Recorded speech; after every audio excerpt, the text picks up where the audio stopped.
So today joining me in the studio is Mel Greig and Julie Snook, and as you've seen from the post that we put on the campaign, we're going to be talking about endometriosis today, both ambassadors for Endometriosis Australia. Bravo for saying endometriosis correctly. Thank you. I know. So I'm going to be a bit blasé. I don't know much about it, so what we're going to talk about today is just find out a little bit of symptoms and everything. So I'm going to read the definition. What is endometriosis from the Australia website? It's a common disease in which the tissue that is similar to the lining of the womb grows outside within other parts of the body. More than 730,000, 10% of Australian women suffer with endometriosis at some point in their life, with the disease often starting in teenagers.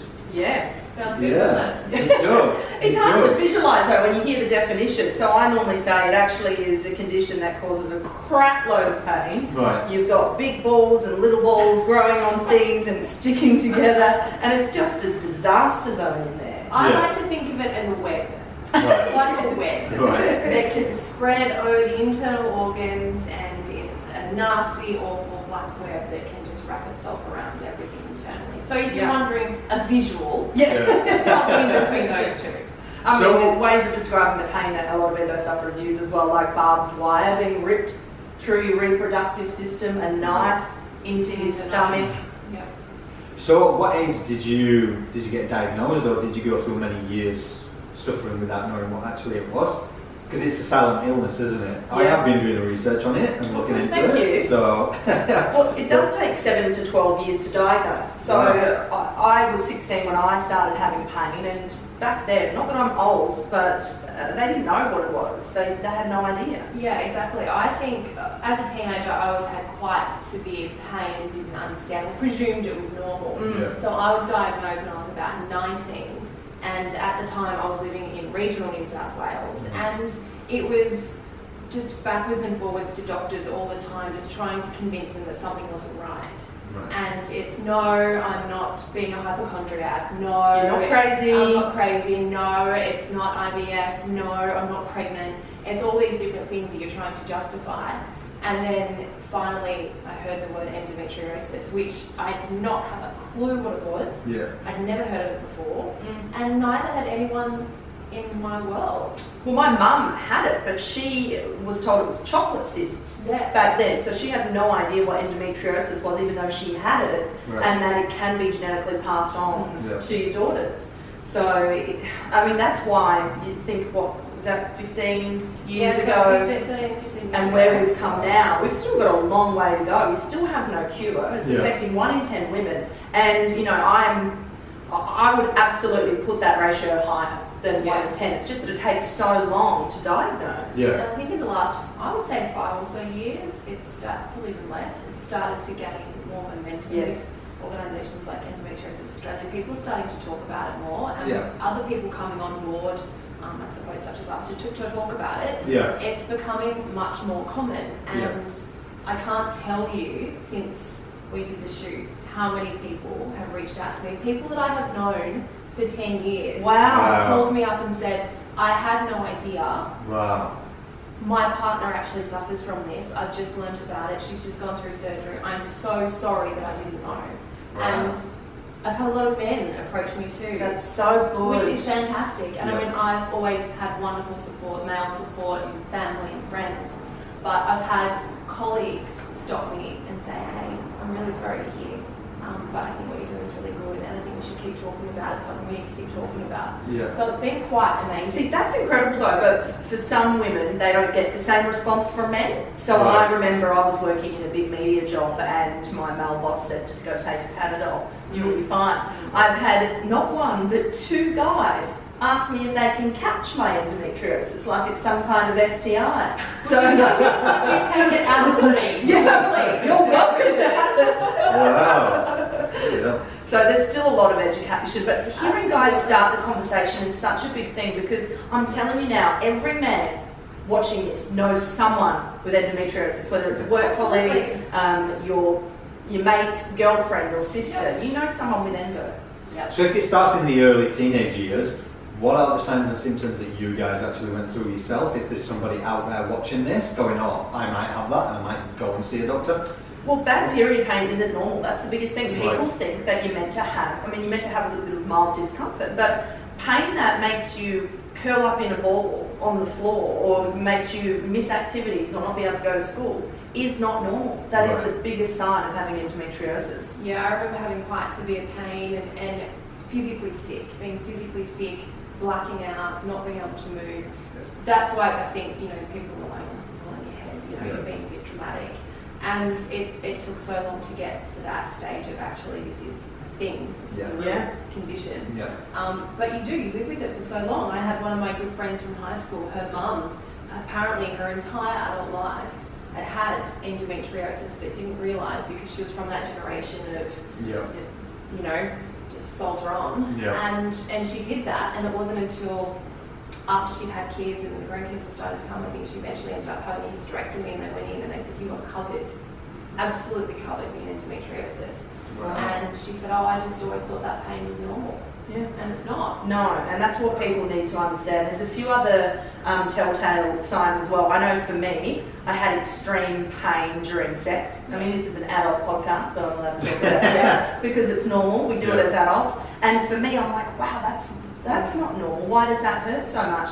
And when I went to go to the toilet to do number 2s, it was like someone was dragging a knife through my bowel. I'm like, that's not normal either. And for me, it was the pain, the bowel, and the pain during sex. And I was diagnosed based on that without having surgery. But she diagnosed me at 23, put me on the contraceptive pill and said, this will fix it, love, you'll be fine. And it masked it, but the endo kept growing. So I didn't have my first major surgery till I was 30. Wow. Even though I'd been experiencing all this pain from the age of 16. So you're going through that pain all the way through? Yeah. And on a scale of 1 to 10, for people who don't know out there, how painful is it? 20. Wow. I've had It's excruciating. some people say it's like, and I don't have children, but say it is like going through labour. That pain where you are doubled over, you can't move, you can't get comfortable, you constantly, barbs, heat packs, back rubs, painkillers, anything you can take to get rid of this pain. I've had someone describe it that way too. You can't really, I don't think you can describe it. It's something that varies. It's always very different. And you can't, it's very hard to put into words the lifeline to how to explain it to someone. I normally talk about like I said at the start, the barbed wire and the stabbing. I remember being on the way to a football game and every step I was taking, it literally felt, it was such a sharp pain that someone was stabbing me in the ovary. And I buckled over and had to sit in the middle of the street. My partner was mortified. What are you doing? Why do you have to always be so dramatic? I couldn't walk. And can this be a daily thing? Yeah, for some women, it's normally around your cycle. I normally have, so I stay on the contraceptive pill even though I can't get pregnant naturally to mask it. I'm 4 years overdue for surgery, but they're worried next time I go in for surgery I could lose an ovary or have a hysterectomy, and I still don't know if I want to try and have a child. So,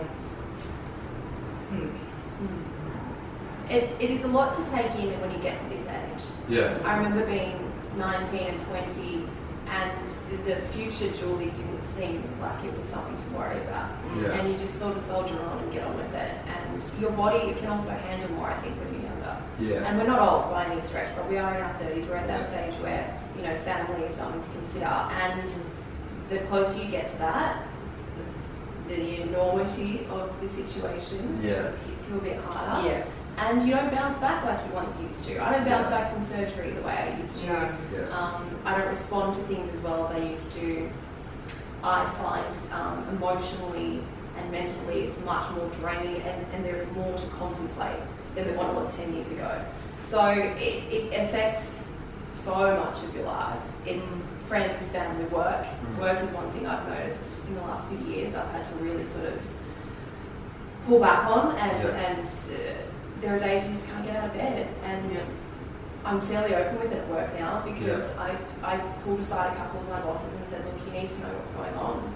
I'm not phoning this in. There's actually something going on, and there are going to be days where I just can't. And it's so good that you were honest about that, because a lot of women, and I know I'm one of them, I'll just call up with gastro or a migraine because it's too hard to try and explain to them what's going on, and they think you're just having a bad period day. And that's just not what it's like. And I was doing breakfast radio in Wollongong, and they didn't understand why I'd call in sick right before work. And that's because when you're lying down all night, you're quite settled. But if you get up and start walking around, it can very quickly get inflamed, and that's what was happening to me. You know, I did some of the radio shows lying on the floor with a microphone facing down, and if I wasn't doing that, I'd be in bed or going to the emergency room for morphine, because that's the only thing that was going to get me through.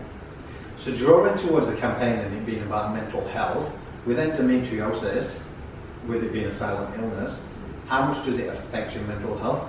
So much. There are so many sufferers that are struggling with their mental health because you're told you're crazy, you're told you're dramatic, and a lot of the time these women, they know something's happening to them, but if they're not diagnosed, they don't know. So you have all these thoughts and you're like, I just want to know what I've got, I just want to get better, I just want people to understand.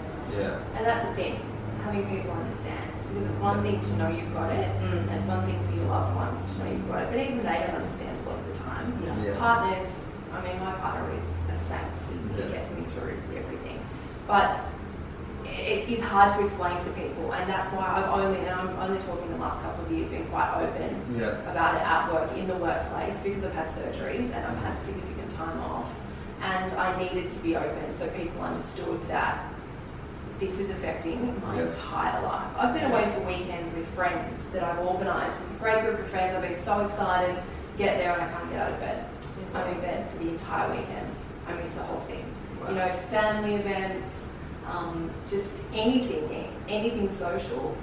I couldn't even tell you the things I've had to cancel because it just... And if you don't have a good friendship circle, you lose friends. Yeah. Because they just put you in the too hard basket. Same with relationships. If they're not willing to understand, they'll cut you loose, which is the other thing that causes a lot of mental health issues. You feel alone. You really feel alone. We're good now because we've created this incredible community of endometriosis sufferers, the Endo Sisters. We've got each other's backs, we're very supportive of each other, and it's one of those great networks where we actually hold each other up and we listen to each other's stories and we try and just pass on that love and support. That's only something I've only just really got into, so to speak, and I've only just since, I guess you both reached out to me in the last couple of months, is talk about having endometriosis. I never really have before because I figured it was just my situation and that's the way it is. But since doing that, I have been overwhelmed. I'm just so overwhelmed with the support from people I've never met, people I don't know, and people want to help. And I've actually found it to be quite therapeutic to talk about it, to write about it, to do things like this, because as I keep saying, I'm trying to find the silver lining in my dark cloud. I'm trying to find a positive in what has been something that's been quite crippling. So if we can talk about it and have strangers on the street approach and go, thank you so much, I'm not crazy, I am normal, this isn't, this is okay, then I think that is so, so important. And that's just silver lining, like we have a platform where we can make a difference. Look at us sitting on this couch doing it now. You've given us this platform where we do have profiles in the media, so we're able to utilise that. And that's the positive, even though it's not, in a sense, going to help you physically, but mentally you are making a difference in other people's lives, and that's... And it's good to talk about it. It's good to talk about it. My partner, I think he's sitting at home going, thank God she's found someone else, because he's one of these people that likes to talk, whereas I bottle it up. And I don't, a lot of the time I don't even tell my friends and family. I keep it really close. And so did in both circumstances, did your family know you was going through it, or you kept it to yourself as well? Like do a lot of women keep it to themselves? Because it's too hard to explain. I think in your family, no, you kind of talk about it in your family. But it took me a while to explain to people, but you get to a point where you have to, because you cancel too many things, or you can't go to work, and you just get to a point where you have to. Yeah, it was initially even my family. I had an auntie who did have endometriosis, so she understood. I have, second cousins that have had it terribly. My mum didn't have it, so she didn't quite understand it initially, but they're the ones that are there along the way. They're the ones that are taking you to hospital, picking you up. I can call my mum in the middle of the night sobbing on the phone. So they're the ones that are there. Friends, again, I have a fantastic support network. They are so kind and so wonderful. And, I can't tell you the amount of times there's been phone calls. Does anyone have anything that can get me through the night? I don't want to go to the ED tonight. Anyone got anything? I'm all out. That's the reality. Like it was a couple of nights ago we did a my partner was calling around mates saying, does anyone have anything that can get us through the night?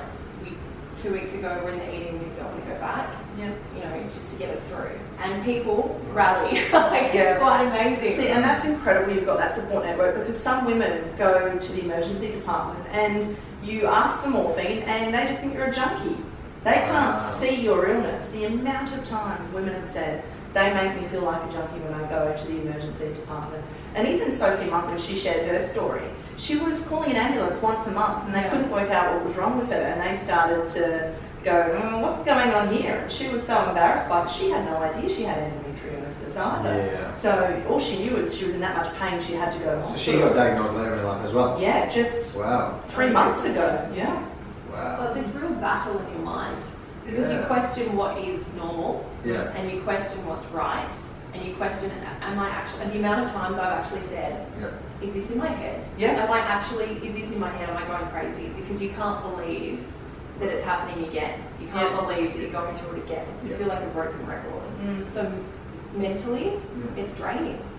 So do you think that you have to, when you get diagnosed, do you have to go to a specialist or a general GP? Because I know sometimes you go to a general GP and they do blood tests and they do whatever, they don't go in depth. Look, so do you have to go to a specialist? Yeah, you do need to go to a specialist, and I will try and speak very kindly of GPs. It's not all of them, but they're not trained in the condition, some of them, so they don't give the right diagnosis. So you do just need to listen to your body. If you're ticking those boxes, if you've got the really bad period pain, go to your GP and get a referral to not only a gynecologist, but a gynecologist that specialises in endometriosis. And you need to be diagnosed properly. Right.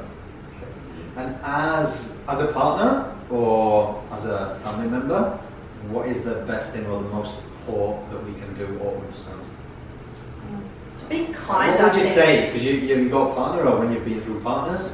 You need to be patient and you need to be kind. I had a partner that did not understand it, didn't give me the support I needed. And ironically, he met a supermodel that had endometriosis, and he goes, oh, now I understand your pain. I've had a good discussion with her and I finally understand endometriosis. Oh, that's good. Thanks, mate. A big shout out to you, mate. But you do need to have patience and just try and understand. But at the end of the day, just love and support your partner. Heat up that wee bag, give them a cuddle, let them know you're there for them and that you understand. Even if you don't quite understand, because it is hard to see it and understand. Just that love, support and kindness. Yeah, I think for male partners particularly, it's very hard because they don't understand and they don't know what to do. And men want to fix things. A couple of nights ago, I wrote about this. A couple of nights ago, I wasn't well and I went to have a bath, and it was just... baths are just heaven. It was just a bad night. Like, it was not going to go well. And at one stage, I could see Hugo like this. He was like, I don't know, should I bath? Heat pack, transition, what do we do? And he was just standing there. I was like, I'm doing enough. And he's like, I feel helpless. I feel so helpless. And it's that feeling of, and I suppose that women, who are in labour, it's the same thing. Men don't know what to do. And they're looking for something to fix it. But there is no quick fix. So as a guy who has no idea, obviously Hugo does because you've gone through it, but what are the signs and symptoms that we know when you're having a kind of episode? Or when you're going through something? You'll know straight away. He'll probably tell you the mood changes. Telltale sign. He definitely, I sort of start to retreat a little bit as well, I think, and I start to shut down because I'm almost telling myself, no, get on with it. And then it gets to a stage where you just can't, and physically it starts to become quite obvious. And you can get the flare-ups where you get the endobelly, so you'll start to feel unattractive, you won't feel sexy, even though you should, because the body is an amazing thing. The last thing you want is to be touched in those situations, and it's not all the time, but it's important that guys understand that there is a lot of pain and there's a lot of inflammation going on there. And when we say that the flare, you can literally look, we've seen photos, there are photos out there, you can look pregnant. There are days where I'm pregnant. I can't, there is nothing I can do about this. And you get really insecure and you're trying to cover yourself and, I've been on air at times and I'm like trying to find anything to cover me because I get so self-conscious and so aware that, well, first of all, I'm not pregnant and I look unbelievably bloated. So it's something that people might notice, or sometimes you can walk in the door and it's glaringly obvious. Okay, so you touched on it at the beginning. So when your images came out, what was the initial response? Because obviously, looking at your profiles, you'll see events, you see you're presenting gigs, and then all of a sudden you see this picture and you go, boom. You see all the glam side. Yeah, exactly. You see the stuff that never actually really happens. Yeah. I won't lie. Again, I feel, because it's so early for me to be talking about it. Sort of thing. I was very hesitant to actually hit send, go, post. Just as I emailed Mel a article today, and I was the same. I can't wait to read it. It'll be amazing. I was like, oh God, just send it. It's done. Overwhelming response. Yeah. Unbelievable. They shot up those comments. So unbelievable. quick. Yeah. I had so many people reaching out, people that obviously know, people that didn't know. Like I said, as well, I had so many men talk to me, colleagues, which is really sweet because the way they approached it was they waited till we were alone, away from other people. I just wanted to say, some people were really, really fantastic, and the most common response was, thank you. Yeah. I had no idea, and you made me feel normal. Yeah. Hearing people such as yourself talk about it, it makes it feel like it's a normal thing. It normalises it, and it shows that it doesn't discriminate. It can get Yellow Wiggle, it can get news reporter Julie Snook, it can really get anybody. I know when I posted that photo, I had so many messages saying that is incredibly raw and painful, and it gave them a glimpse into that pain, because what you did is you made our pain visible so they could see it, and that's what's so important about that campaign. When you can see that raw hurt, people connect with it. Yeah, they're very powerful images. Your images are amazing. You're very talented. You should wow. keep that up. Thank you. I try. But they're very powerful. I think it's just powerful. Everyone's got a story. Yeah. Like, and you can tell the hurt in people's eyes. Like, I know when that day we were shooting, you was like, "What do you want me to do?" Yeah. Just go into your I own actually place. felt really bad, and I sent a message to your lovely makeup artist, Lucy.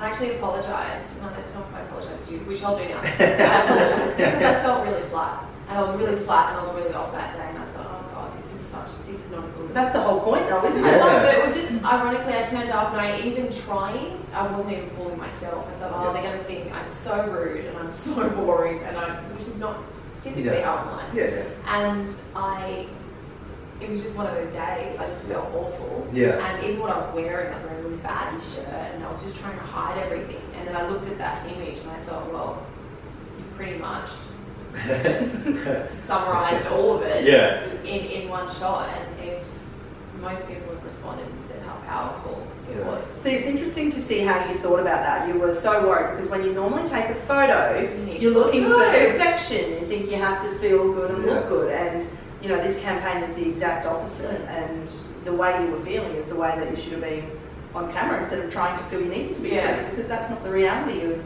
endometriosis or mental health. Exactly. But I think your image is just really, and it's the eyes. I mean, I love your shot. That tear is just, it's heartbreaking. Yeah. You look at these, it's so raw. As well. And real. It's just really bringing that pain to life. I think it's just bringing human connection back. It's so distorted these days, isn't it? Through social media. People just don't connect. I'll you see try and everyone walking around. That's so true. And I would put my hand up here and say, I will do 20 photos until I find one that I feel is perfect. I'm not just going to take one. Yeah. If I can get good lighting, I'll get good lighting. If I need to use a filter, I would never airbrush or face tune. Yeah. But if there's a filter that's going to sharpen up a picture, I'll do it. Absolutely. If I can look 10 in a filter. Except as a photographer, I will say, the people that use that, there must be an app where it looks so far. Oh, the face tuner when you bring in your waist and then it's a warped background. I'm like, Yeah, anyway. No, and there'll be so many apps out there. Yeah. There's enough for everything. Yeah. And I think that's when it gets too, that's taking it too far, and that's what I try and do with my Instagram account, because we do influence people. I will share the bad with the good, and I'll make sure, I remember I put a photo of my flare-up that went viral, and people are like, holy fuck, is that endometriosis? Yeah. Is that what it looks like? You look pregnant, what's going on? And, I'm a single girl, so to post a photo like that, it makes guys go, ooh, but it makes girls go, that's what I have. Yeah. That's what it looks like, and that's what's important. And I think anybody that's in the spotlight, don't always do the pretty photos, find that balance of keeping it as real as you can. Yeah, because there has been people in the past who wanted to be a part of a campaign, but due to their profession or their job, which is totally their right, like I'm always happy if they don't want to, have said, I'd love to do it, but I just don't know what the industry will think of me, or I Bad don't for know what my people... image. People won't employ me because I've got mental health problems. Yeah, I understand it, and like I was speaking to the psychologist on one of these podcasts, and we was basically saying how even when you apply for a job these days, there's still a question, have you ever suffered with mental illness? Yeah. It's a very generic question. Yeah. But if there is what, have you had someone with the depression, same... anxiety, endometriosis, Yeah. there's so many ranges of mental... That question needs to be That's right. abolished. Absolutely, Right. and you know what, why does it need to be on there as well? I know because we have to take care of employees, but don't use it to discriminate either. If there's two resumes that look the same, that's what I think. You're going to take the one that doesn't have mental health. Yeah. Because you don't want this drama. Yeah. You don't want them having a breakdown on your watch. Yeah. Yeah. Which is disappointing. It is. It's discrimination. Yeah. That's what I feel that as well, but they spin it as though we want to know so we can take care of you about what conditions you have. Bullshit, you just want to make sure I'm not going to have a breakdown at work. Yeah. Which is true. The way it is, you've got to be honest. Tell us what you really think. No. I haven't even had any wine. If you want to do an uncut version of this, Yeah, we'll do it. Yeah, we'll do the wine one. The late night wine one. It's Valentine's Day as well, isn't it? I'm spending it. Happy That's the closest body contact I'll get today. Talking about endometriosis on Valentine's Day.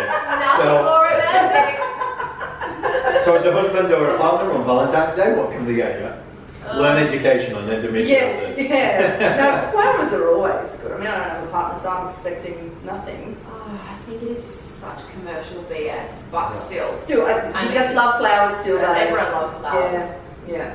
What do you feel helps it? Like, last couple of questions, like you said, hot bath. Do you find that calms it a little bit? Or if there's anyone going through it and going, oh, what's an immediate... Yeah, heat packs, hot baths, Yeah.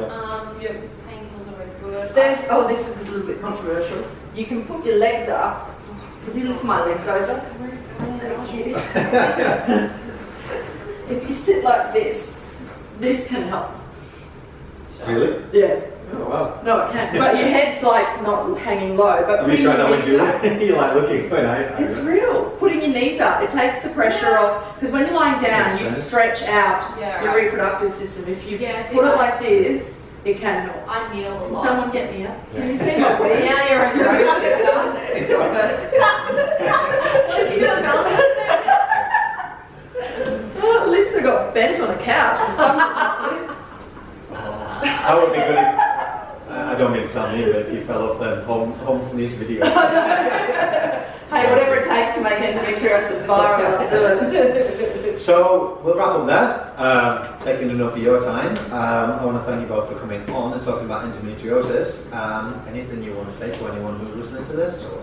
Just start the conversation, no matter who you are, whether you are a sufferer or not. Just please talk about endometriosis, because we want to normalise it for other people. We want to make sure we get the awareness, and we need to find that goddamn cure. And it might not happen in our generation, but there is another generation coming through and another one after that. Let's get a cure for them, and hopefully they won't suffer through what we've had to go through. Yeah, don't shy away from it. Talk about it. Ask questions. And if you are curious and you don't want to talk about it, just jump on Google. Endometriosis Australia.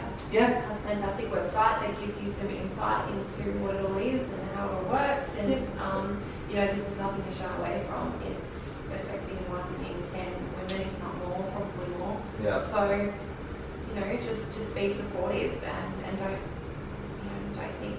don't roll your eyes. don't tell us to have a pill, because that's not going to work. Yeah, seriously. What is that guy's name? I need to make sure. Or come along to one of our high teas. We're actually quite educational, what's the but date? they're fun. So World Endometriosis Day is Saturday, March 30. Right. So we're hosting them. There's 8 around Australia. We've got all the details on our website. All men do our Mendo barbecue, which is launching in a couple of weeks as well. So. Details on this thing again. Yeah, is there a website, Bernadette? I'll put all the links with this, guys. So cool. Thank you for shining light on endometriosis. No worries, guys. My pleasure. Well done on the campaign. It's brilliant. Cool.